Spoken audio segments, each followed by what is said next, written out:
God's promises in Micah 4 are described in Isaac Watts' hymn, Joy to the World. He comes to make his blessings flow far as the curse is found. Where is the curse found? It's found in wars, wandering, weapons, want, and worry. The curse is found in your heart and in mine. The curse seeps into our homes and weaves its way into our heads and sometimes makes life a living hell. In the end, the curse kills everything and everybody, but not forever. He comes to make his blessings flow far as the curse is found. God's blessings are greater than the curse. That's Micah's point. God will uncurse creation. God will restore our lives, heal our hearts. God has already begun this work. Joy to the world, the Lord has come. Joy to the world, the Lord will come again to make everything perfect and beautiful forever. We will walk in the name of the Lord our God forever, Micah says. And what does that look like? People are worth loving. Sacrifices are worth making. Hope is worth having, and life is worth living. We will walk in the name of the Lord our God forever. Amen. We bring our offering forward to the Lord's altar.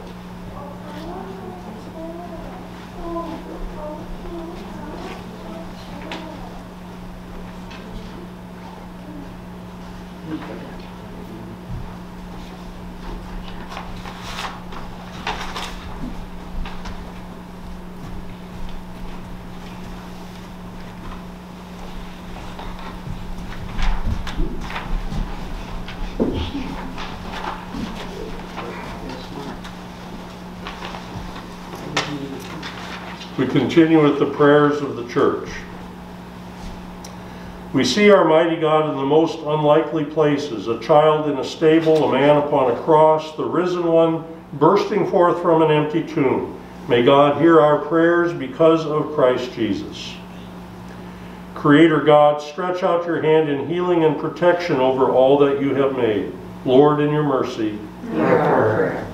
Just God, grant your Spirit to the nations and send your light to the dark places of the world. Lord, in your mercy. Suffering God, inspire all people by Christ's cross and bring forth resurrection and life. Lord, in your mercy.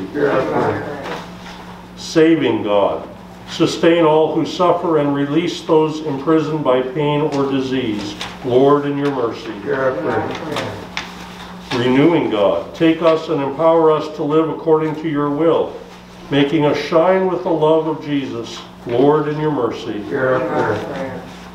Father, we pray for the family of Carol's co-worker, a family who has lost a father and has many people suffering from the virus.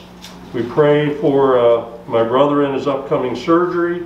We pray for others who will be traveling in near days, and for all of us, that you would keep us safe in your care and help us keep our eyes fixed on Jesus. Lord, in your mercy. Promising God, keep us steadfastly trusting your word, just as you kept your powerful prophet Micah. Lord, in your mercy. Give us ears to hear, O God, and eyes to watch, that we may know your presence in our midst during this holy season of joy, as we anticipate the coming of Jesus Christ. Amen. Our Father, who art in heaven, hallowed be thy name.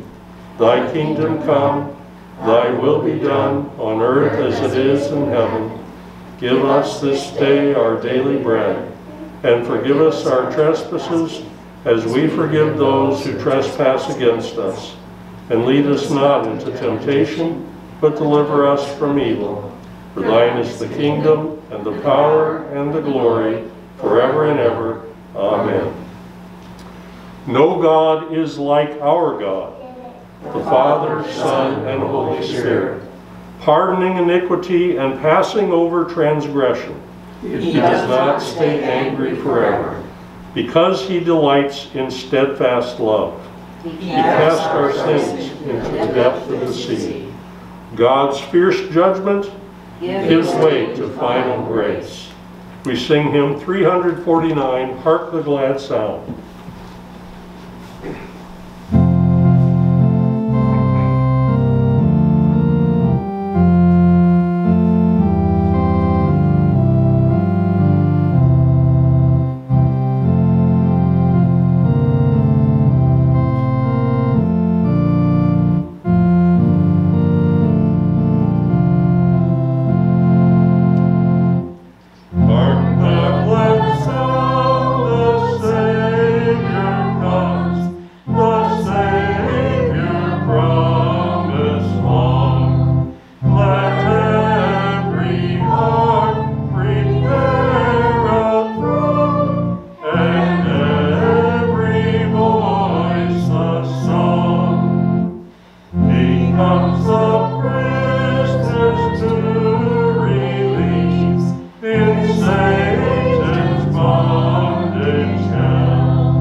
Glad you've joined us for our midweek Advent service tonight.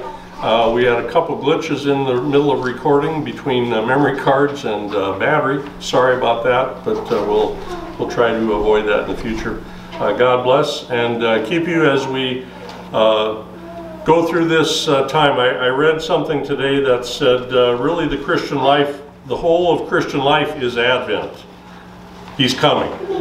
And that's what it's all about. So God bless you as you await for his coming. God bless.